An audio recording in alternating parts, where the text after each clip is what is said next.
I'm from Stellenbosch University and Zukiswa is from Walter Sisulu University. Deandra, as our instructional designer, will be providing the technical support for this webinar. So we have 4 main objectives for today's webinar. I will present some principles of project management and project planning, as well as look at the roles and responsibilities of team members in a research project.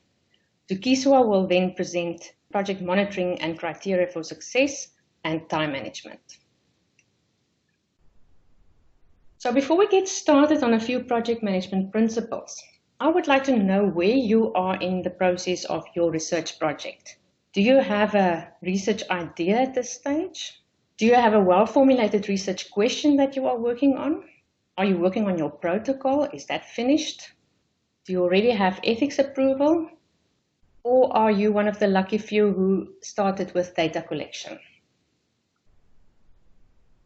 Are there any of you willing to share where you are?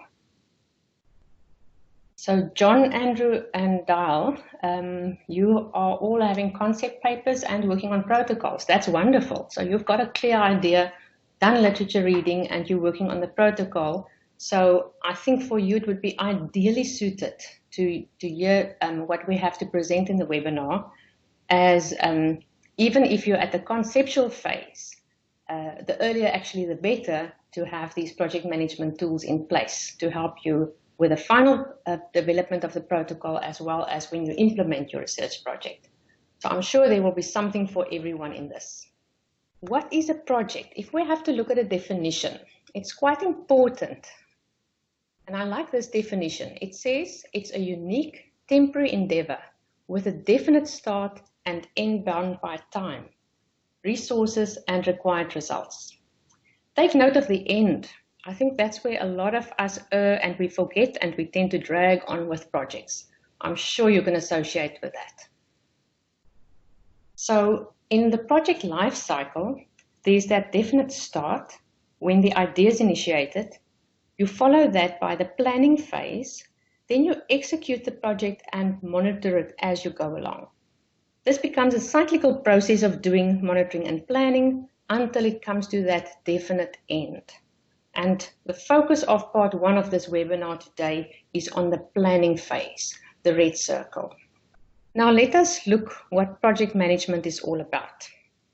It is a structured method using a set of techniques or tools to manage the planning and controlling of your work activities or tasks to achieve defined outputs that are to be delivered in a triangular relationship of given levels of resources, a specified time, and a defined quality.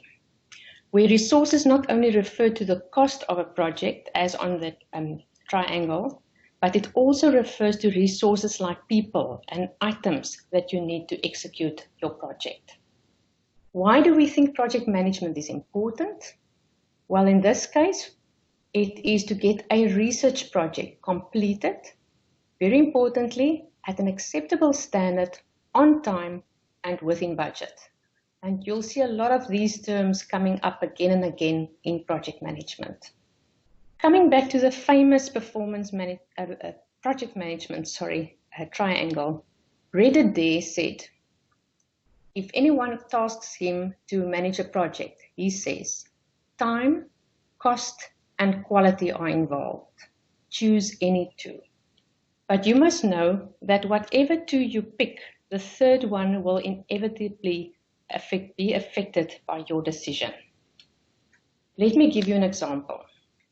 I think if I make a statement that quality in a research project is not negotiable, you will agree with me. The next factor, cost, in research is usually a very limited resource, and you have to apply to funders to compete for research grants. And once awarded, the amount is typically fixed. So that leaves us with time. There's usually a very big tension between cost and time, as I'm showing here. Since cost is usually a fixed amount in a research project, we tend to stretch time, and that makes us complete projects typically late. So what I will aim to do in this webinar is to give you some tools to help keep your project in check, to be delivered on time and within budget using some performance management tools. For example, looking at this tension between time and cost, it is always possible to do a research project faster, but that will definitely increase your cost factor if you leave quality as a set standard.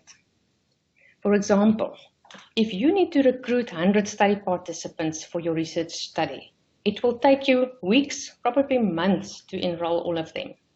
But if you get 9 field workers to help you, and each of you recruit 10 participants each, enrollment of your 100 participants could probably be done in a week.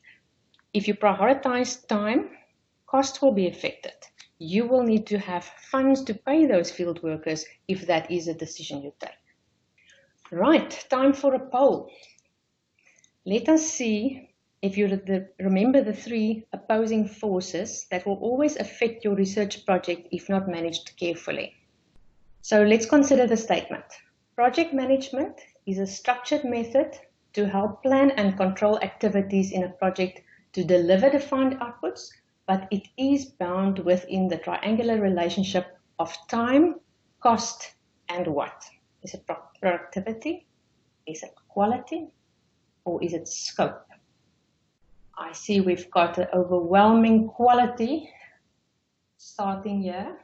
We've got some votes for quality. Any other of you wanting to challenge quality? Any votes for productivity or scope? Okay, I assume, there we go. Now I can see the percentages. Good. We've got productivity going up. We've got quality coming down a bit. So it's between the 2 of those. Time, cost, and the 3rd leg of the triangle. Okay, any further votes? So productivity is, the correct answer is quality, but productivity is a very important factor.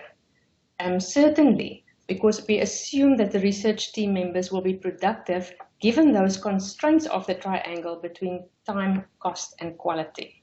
And then scope would also not be the ideal here as a 3rd leg because that is too broad. It really describes the whole entity of the project. We have to define the scope very carefully. So just to remind you, it's time, quality, and cost or resources. So I'm sure you can associate it with that feeling. What I will try and show you during the webinar is that it is possible to have a good quality research project and stay within budget and deliver it on time using project management tools. Project management helps us to shift that research project from the anxiety of juggling multiple balls to using systematic methods that will help you to keep track. And surely that's what we all really want.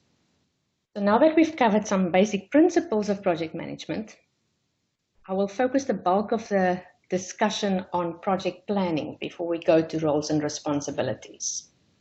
Now, to plan and manage a project properly, you first have to break down your project into manageable pieces. Call it sub-projects, activities, stages, phases, tasks, whatever you would like to call it. Project management will help us to shift a research project from the anxiety of juggling these multiple of balls, the image that I really would like you to grab on, to using systematic methods and tools that will help us to keep track of a project. So it is possible to deliver on time and on track. Okay, so the next phase would be the project planning part. So you first have to break down your project into manageable pieces that we will call activities, because that is a project management term that I will be using. So following that step, you will need for each activity to determine the time it will require to do. You will have to determine the sequence in which activities will have to take place, and then also indicate which activities are dependent on which others.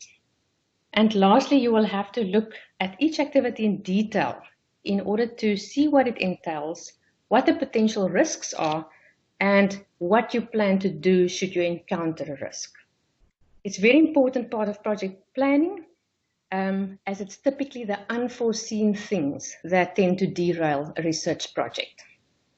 So let me illustrate this by showing you an example how you can break down your project into distinct activities.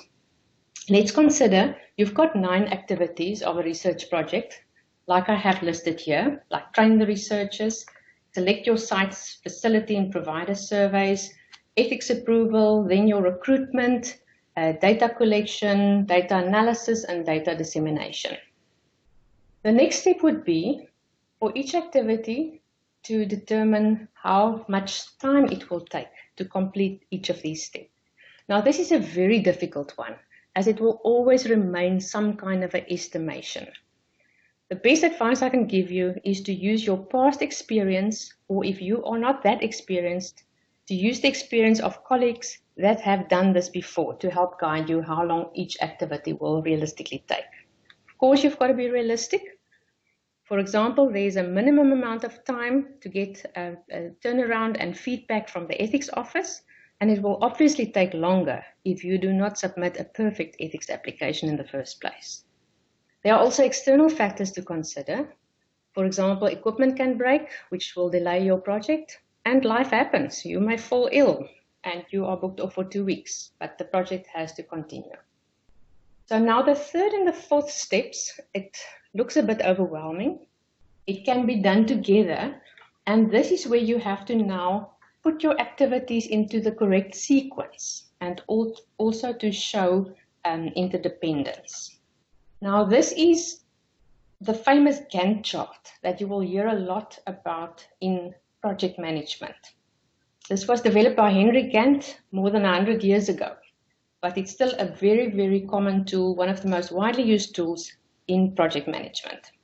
On this graph, you will see the positions of the activities 1 through 9 that we have plotted there.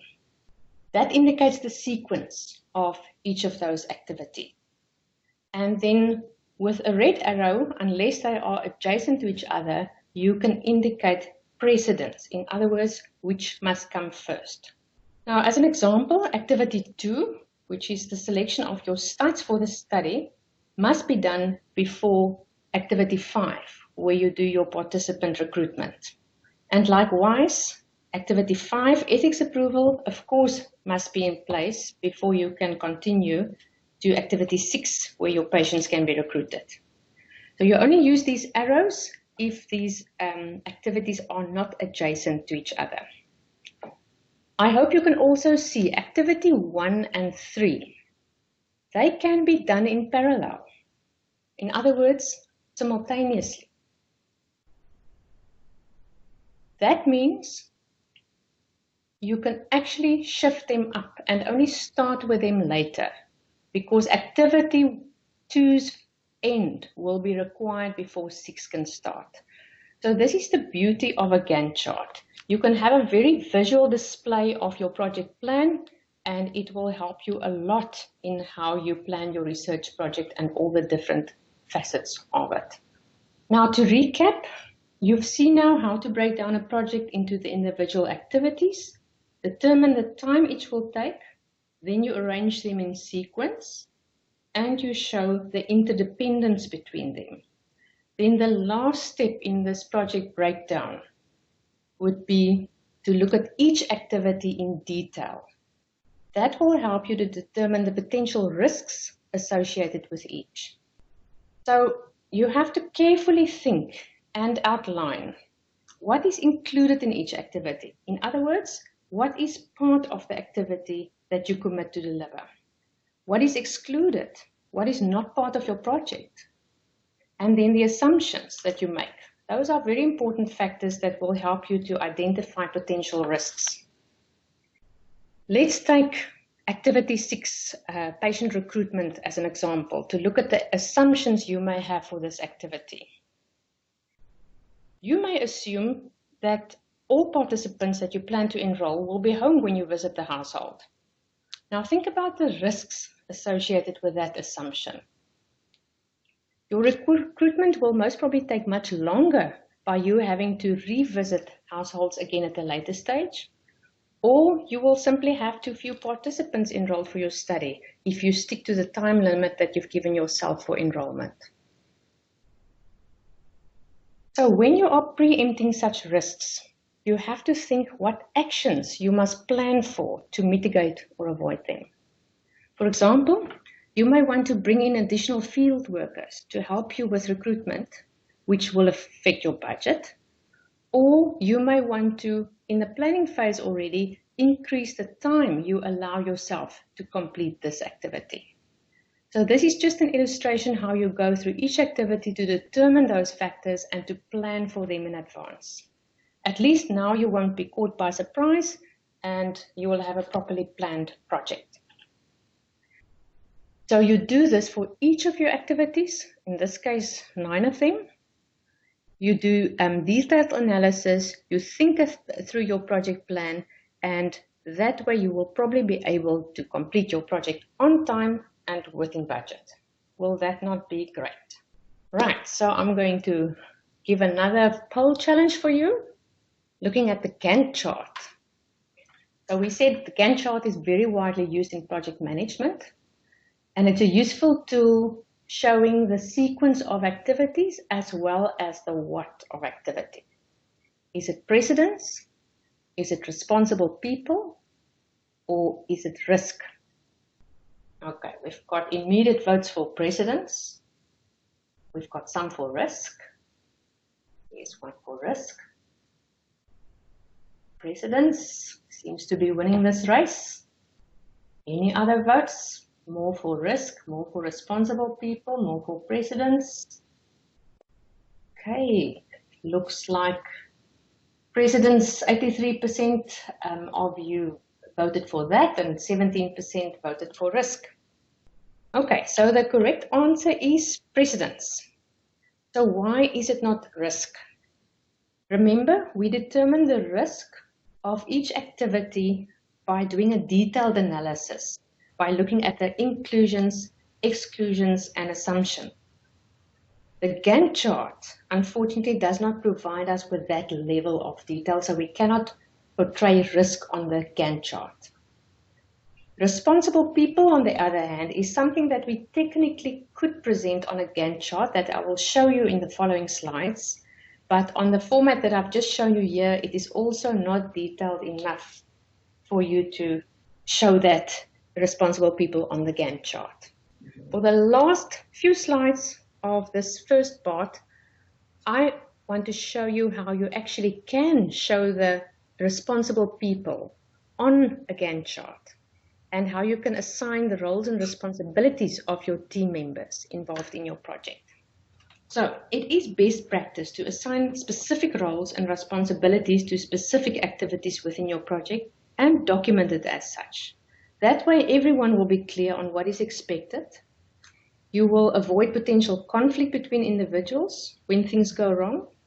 And I find a project management tool with the acronym RACI to be very worthwhile for this activity.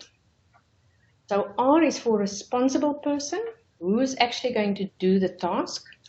A is for the accountable person, in other words, who takes the ultimate responsibility for the task.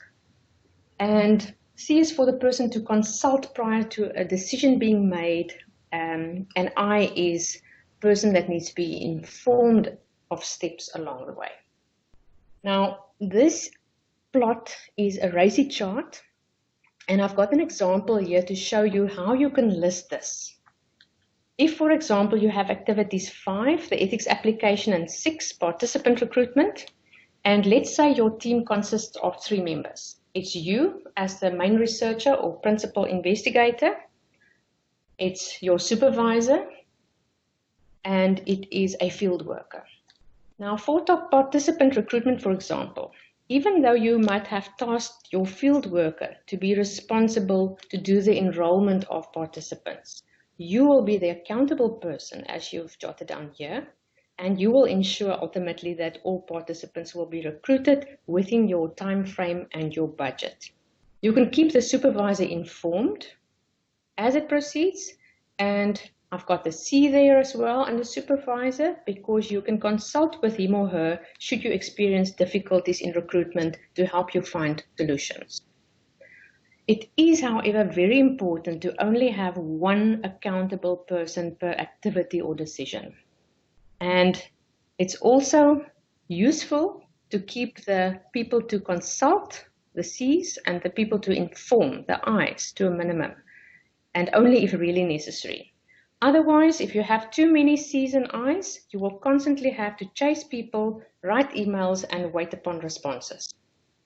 So remember, if you do this properly, you will avoid a lot of finger pointing and conflict during your project, and you'll make sure that everyone is on the same page.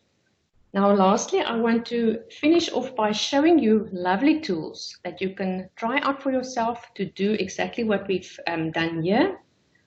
To plot the activities with their sequence and precedence, to plot the timelines with start and end dates, and the responsible people. So you can do that all on a Gantt chart project planner. There are lots of sophisticated software out there for project management, but if you don't use it on a daily basis, people like you and me, I suggest you use a simple project planner like this, which is part of the Microsoft Office Excel software, or even simpler, I will share with you a normal Excel template that I have also drawn up for this purpose. This is just a closer view of the Excel project planner, which is available on Excel, so you can experiment with it and see if it works for you. As you complete the activities and the timelines, it automatically colors the blocks for you as you enter those dates, and it will even show you how you are progressing along your project, which is lovely. This is an example of a research project plan in Excel, where you can see the different study phases and individual activities that is plotted on the left and against the timeline that is plotted against each activity. Simple, yet very effective as a planning tool. So this is the Excel spreadsheet that I will share with you as one of the resources. If you want to try it out, you can adapt it, make it your own, make it work for you. Here you can write down your study objectives, the deliverables associated with each, and list the activity. You can enter your start date and the end date. And I've included here a RACI roles and responsibility chart in which you can put the initials of all the team members for the relevant activities and roles. And lastly, you can color these Excel cells based on your start and end dates for each activity to get a very nice visual of your entire project, all in one place. So that brings us to the end of objectives 1 and 2. I really hope you've learned some new project management tools that you will be able to use to help you to plan your research project properly. To Kiswa, we will be discussing objectives 3 and 4. I would just like to thank you for attending this part 1 of the webinar. We're going to upload the second part of this presentation to the Succeed website and onto our YouTube channel.